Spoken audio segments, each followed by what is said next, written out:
जो लोग जानते हैं वो इस जीवन में बचने की प्रार्थना नहीं करते, वो तो मिटने की प्रार्थना करते हैं। अपने जीवन में उस तूफान की प्रार्थना करते हैं कि जिसमें उनका सारा कूड़ा करकट, जो कुछ भी उन्होंने इकट्ठे कर रखा है, वो सब बह जाए। अपने आसपास का ये सारा सांसारिक संयोजन, ये सब बह जाए और केवल स्वभाव बचे। हम जब प्रार्थना करते हैं तब सांसारिक चीजों की ही प्रार्थना करते हैं, क्योंकि उसके अलावा हम कुछ नहीं जानते। उन्हीं बातों की प्रार्थना करते हैं जिनसे हमारा अहंकार पुष्ट होता है। लेकिन जो जानता है वो उन्हीं सब बातों को मिटाने की प्रार्थना करता है, क्योंकि वो चीजों के असली स्वरूप को देख चुका है। उसे समझ आ गया है कि आसपास सिर्फ अंधेरा ही अंधेरा है, कोरा अंधेरा है। और जब किसी व्यक्ति को ये अंधेरा दिखने लग जाता है, इस संसार की बदसूरती दिखने लग जाती है, तब घबराहट पैदा होती है। और ये कोई बुरी बात नहीं है कि संसार की बदसूरती दिखने लग जाए, इसकी कालिमा दिखने लग जाए। नहीं, इसका मतलब ये है कि कहीं ना कहीं उसके भीतर प्रकाश की किरण भी उठी है। उसी से तो कंपेयर करके उसे अपना जीवन अंधेरे में लग रहा है, वरना कैसे लगेगा। कहीं ना कहीं उसके भीतर प्रकाश की किरण उठी है, उसके भीतर उठी है, या किसी के सत्संग में उसने ऐसा जाना है। तभी तो गुरु की महिमा है, सत्संग की महिमा है। किसी ऐसे व्यक्ति के सानिध्य में तुम्हें अपने जीवन का अंधकार नजर आने लग जाए, जिसका दीप प्रज्वलित हो चुका हो, जिसके चारों ओर घनघोर प्रकाश फैला हो। और फिर जब उस तुलनात्मक स्थिति में तुम अपने जीवन को देखो, तब तुम हैरान हो जाओ कि मेरे पास तो सिवाय अंधेरे के और कुछ भी नहीं है। मैंने अपने पूरे जीवन में सिवाय अंधेरे के, इस कूड़े के और कुछ नहीं कमाया। सारा जीवन ऐसी बातों पर दांव पर लगाया जिनका कोई अर्थ ही नहीं था। और ये कहना भी गलत नहीं होगा कि सिवाय अंधेरे के तुमने कुछ जाना ही नहीं। सोते उठते बैठे जागते, जन्म हुआ तब भी, मरोगे तब भी, कुछ नहीं जाना। लेकिन किसी के सामिप्य में तुम्हें प्रकाश की झलक मिली। अब ये प्रकाश की झलक तुम्हारा पीछा करेगी, तुम इससे बच नहीं सकते। और तुम ये प्रार्थना करोगे कि कोई तूफान आए और ये जो मैंने सब जमा कर रखा है, ये जो अंधेरा मैंने जमा कर रखा है, ये सब मिटा कर ले जाए, ये बहा कर ले जाए। तुम देखो,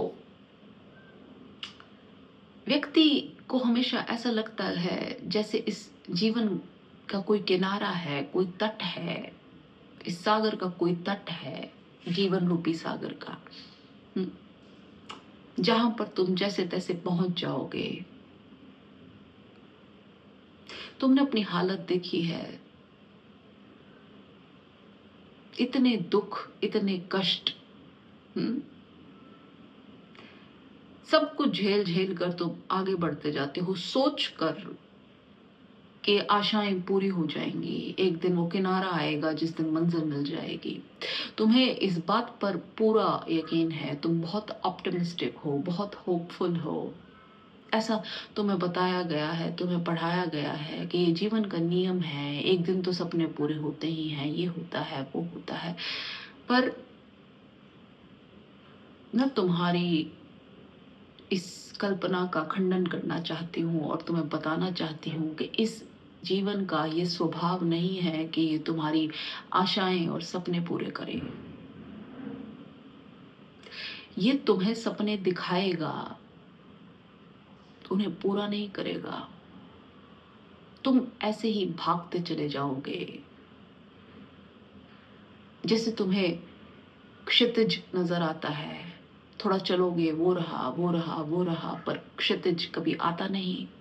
ठीक वैसे ही तुम भागते रहोगे इन सपनों के पीछे।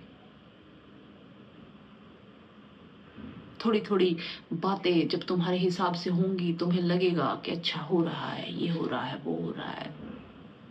पर वहां पहुंच के तुम वैसे के वैसे कोरे खाली हाथ, कुछ नहीं मिलेगा तुम्हें वहां पे। जिस उम्मीद से तुम दौड़ रहे थे कि पता नहीं क्या पा जाओगे, कौन सा सुख तुम्हारे हाथ लग जाएगा, कौन सा स्वर्ग मिल जाएगा, कौन से आनंद की वर्षा हो जाएगी, वैसा कुछ भी नहीं होगा। फिर वहां पहुंच के तुम उससे बड़ी बात सोचोगे, बड़ी आशा करोगे, फिर भागोगे उसके पीछे, फिर वहां पहुंचोगे, फिर कुछ हाथ नहीं आएगा। सारा जीवन तुम भागते रहोगे, भागते रहोगे, भागते रहोगे। बहुत से लोगों ने इसे एम्बिशन का नाम दिया है कि हमारी एम्बिशियस लाइफ है। क्या करोगे ऐसी एम्बिशियस लाइफ का? क्या करोगे? बस सारी उम्र भागते रहोगे, कभी किसी बात के लिए, कभी किसी बात के लिए, कभी सुख के लिए, कभी दुख के लिए, कभी नौकरी के लिए, कभी प्रमोशन के लिए, कभी पेपर के लिए, कभी पढ़ाई के लिए, कभी बच्चों के लिए, कभी पत्नी के लिए। बस रुको और पूछो कि मुझे मिला क्या। पूछो अपने आप से। उत्तर नहीं दे पाओगे तुम अपने आप को, कोई कभी नहीं दे पाता।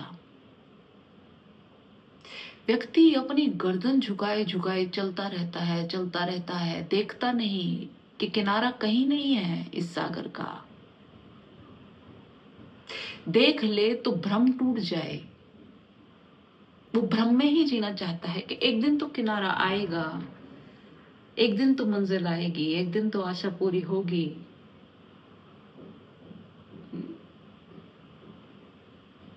पर मैं तुम्हें बता दूं, इस सागर का कोई किनारा नहीं है, ये तटहीन है। यहाँ पे हर व्यक्ति मझधार में ही चला जाता है, कोई तट पर पहुंच कर नहीं जाता। तो क्या फर्क पड़ता है तुम पहले आए कि दूसरे आए? अगर तट हो तो बात भी समझ में आती है। कोई तट के पास आके मरा, कोई तट से पहले ही मर गया। लेकिन तट ही ना हो, सबको बीच में ही जाना है, तो क्या फर्क पड़ता है?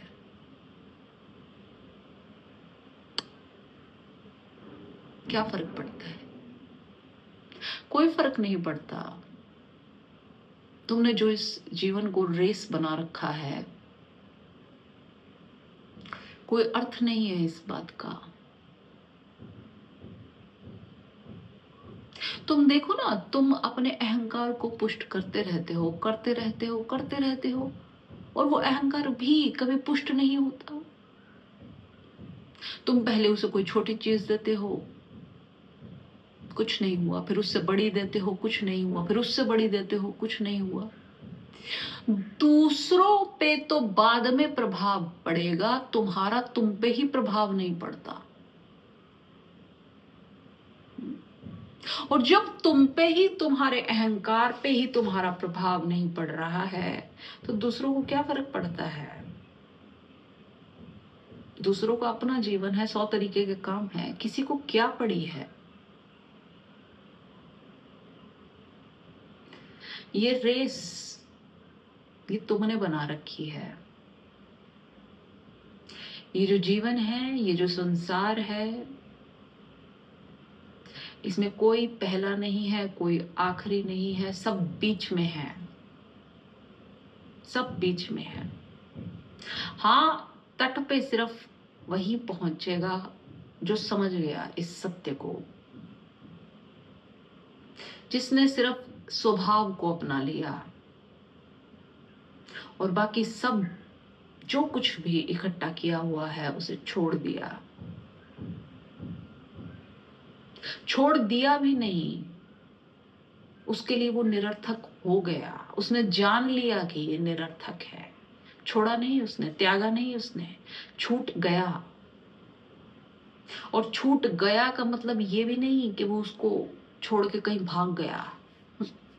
जब वो निरर्थक है तो वो चीज उसके साथ भी है तो भी कोई फर्क नहीं पड़ता। उसके साथ बंधन समाप्त हो गया, बीच में कोई लिंक नहीं बचा जिससे कुछ फर्क पड़े। कोई आशा, निराशा, सुख, दुख, अच्छा, बुरा, कैसा भी भाव उत्पन्न नहीं होता।